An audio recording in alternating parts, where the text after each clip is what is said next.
Right then, hello everyone and welcome back to the Hull City Career Mode episode number 7 today. And we're getting straight into the action as we've got a mega episode for you and a mega game as the title shows against Wigan. But we're starting off against Sunderland, a game which in the league season we haven't got to play yet. We've played them in the Carabao Cup this in real life this season, but we haven't got to play them actually in the league this season yet, because our game on Boxing Day was called off. George Honeyman captains Hull City against his old side.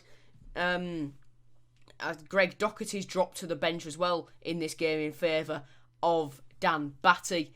And it wouldn't take long to get going. Honeyman would find Byrne, who'd play it through to Keane Lewis Potter. He'd find James Scott. Scott, he'd turn Flanagan.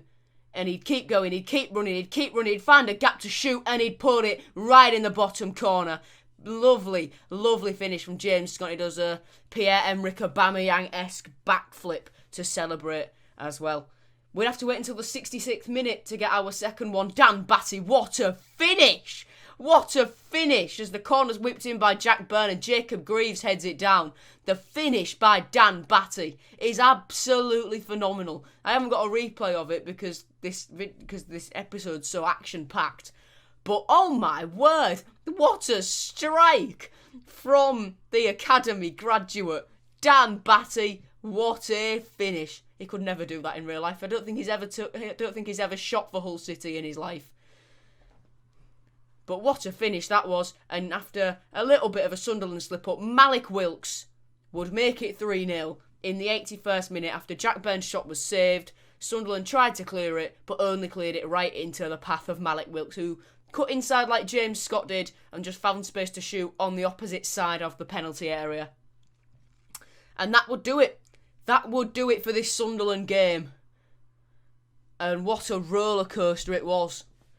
The scoreline doesn't give a full reflection on the game, as the stats show, but we were brilliant. We took our chances, Sunderland didn't, and because they didn't, Jacob Greaves gets man of the match. In between games, you can see we got an email from Sheffield United about Regan Slater's appearances.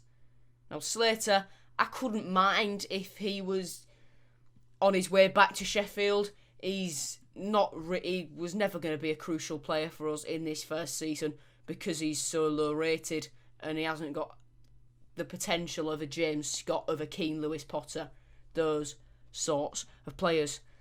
But next we travel to the DW to take on Will Keane. Were you there when Will Keane scored at Burton? We'd take on Will Keane's Wigan Athletic. And we'd be straight in the action after just 2 minutes. Naismith would whip the cross in.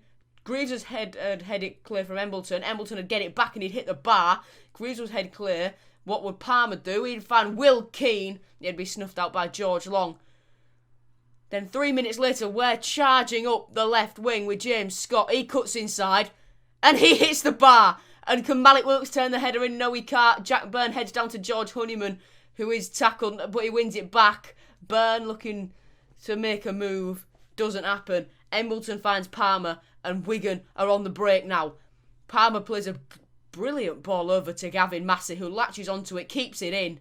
Jacob Greaves comes out to meet him. The step-overs fool him. The cross comes in, but it's headed clear by Burt, but the takedown by Docherty was horrendous. It finds Will Keane, of all people.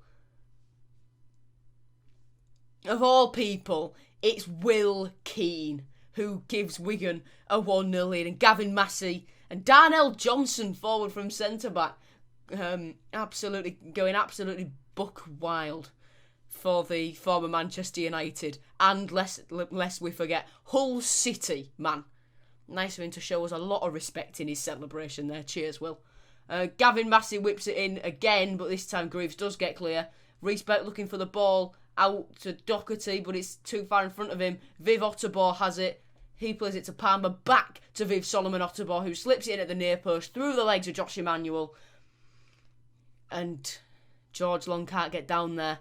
2-0 down in 20 minutes to Wigan Athletic. Wigan, before this game, were sitting in somewhere like 21st in the table, and we were 2-0 down to them within 20 minutes. Oh my wow. However, we would make it 2-1 in the 30th minute. bang on 30th minute as Jack Byrne would finish it to make it 2-1. Beautiful little finish by Jack Byrne there after a good bit of play down the right-hand side. Could we keep going though? That was the question. Could we pull level? Josh Emmanuel lets Viv Solomon Ottobor through. I don't want to bring George Long out because he's going to get chipped, but it went down his... It just goes in at the near post. Every time you shoot at the near post, it goes in. Hey, man, sort it out. Sort it out. Just sort it out. Poor goal kick there. Fleming heads down to Honeyman. Jack Byrne beats Tilt, and he's brought down by Johnson. That's a penalty to the Tigers. Can we make it 3-2 just before the break? Darnell Johnson's campaigning, Wigan are campaigning, but deep down they know that this was a penalty and the replay only justifies it. Oh my word. Brilliant penalty. Brilliant tackle by Darnell Johnson. The penalty would go to Jack Byrne, however I'd alter it for Keane Lewis Potter. Mr. Reliable in this save so far. Could he? Yes, he could. Keane Lewis Potter. He'd pick the ball up and say, come on, boys, we can still get a point and even win this. There's 45 minutes to go, for crying out loud. It wouldn't stay that way, though. It wouldn't stay 3-2 for long. It would not stay 3-2 for long. Naismith finds Embleton. Embleton beats the slider. Josh Emmanuel finds Will Keane again. No, not Will Keane again. He couldn't hit a cow's ass with a banjo for us. Now, he's firing for Wigan. He's firing. He's firing. It's a joke. It's a joke. Could we clear this corner away? Sort of. Naismith would flick it over to Josh Emmanuel. Tommy's just been... Oh, no. Oh, no, no, no, no, no. Evesy. When I said this game was action-packed, I did mean it. Boy, did I mean it. Tom Eves, only just been subbed on, gives away a penalty before he does anything in the attack. Viv Solomon Otterboard come off. Thank God for that. Garner... He's chipped George Long. He's dinked it down the middle. I think I said at the time when I was getting the capture for when I was recording the game and I was playing the game, I think I said something along the lines of, you cheeky I've bleeped that. You won't hear it. Eves played through. Bang! Well in, Evesy. Well in, Tom Eves. Boot it into the net for... It doesn't count. Eves. Tom! It doesn't give you an extra goal. Pick the ball up. Straight from kickoff. What are Wigan going to do here? Embleton's going to give it away. Keane Lewis Potter with a chest finds Tom Eves. Eves, he needs a bit of help. Lewis Potter. Eves can't get the ball through to you there, Keano. Oh, he's cut back. It's beautiful. Eves to Lewis Potter on the left foot. Oh, there's still a chance we could win this. Pick the ball up. No, pick the bloody ball up. Pick the ball up. I don't know what's happening. Either way, Keano scored. I don't know why he didn't pick the ball up, but it wouldn't matter anyways. Greavesy would play it to Elder. Elder has the touch of a cartoon duck. So he played... Yeah... Need I say more?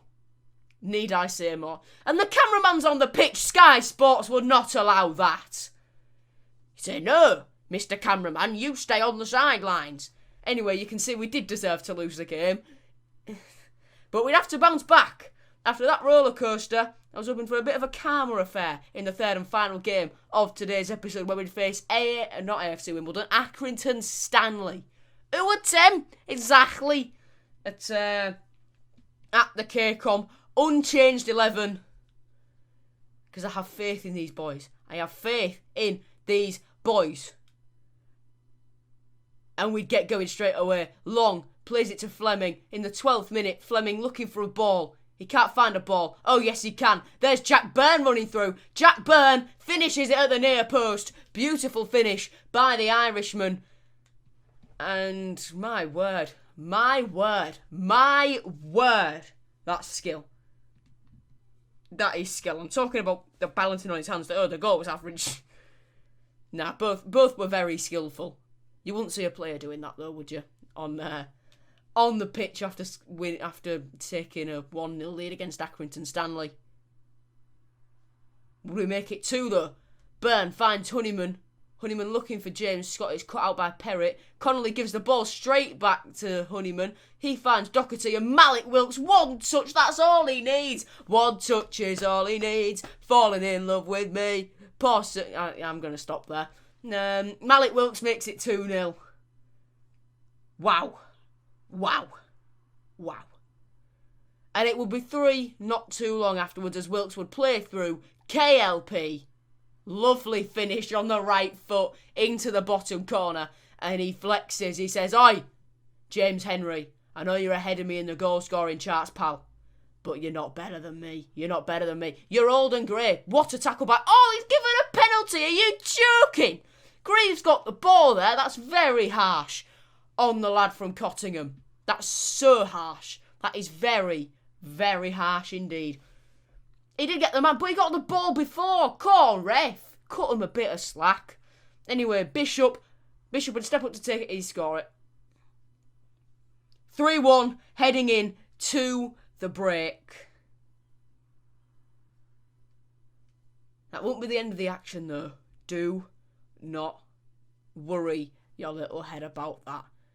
As Nottingham's down the right for Accrington Stanley, not Nottingham Forest, not Notts County. Nottingham playing for Accrington, okay. Anyway, he's tackled by Fleming. Scott plays it to Honeyman. Honeyman finds Jack Byrne at the double. He's at the double, he's Jack Byrne. Jack Byrne gets his second. 4-1 to the Tigers against Accrington Stanley. Go back and drink your milk, Stanley, because you have been well and truly torn to shreds. And the stats tell you that as well. Brilliant performance from us. Good display. Still didn't keep a clean sheet though, so can't give you 10 out of 10. Malik Wilks, man of the match. You love to see it. You absolutely do love to see it. A goal and an assist for Malik. Brilliant performance. And with that, episode 7 is over. What a thriller of an episode we've had. Thank you very much for watching. I'll see you all very, very soon with another episode. Goodbye.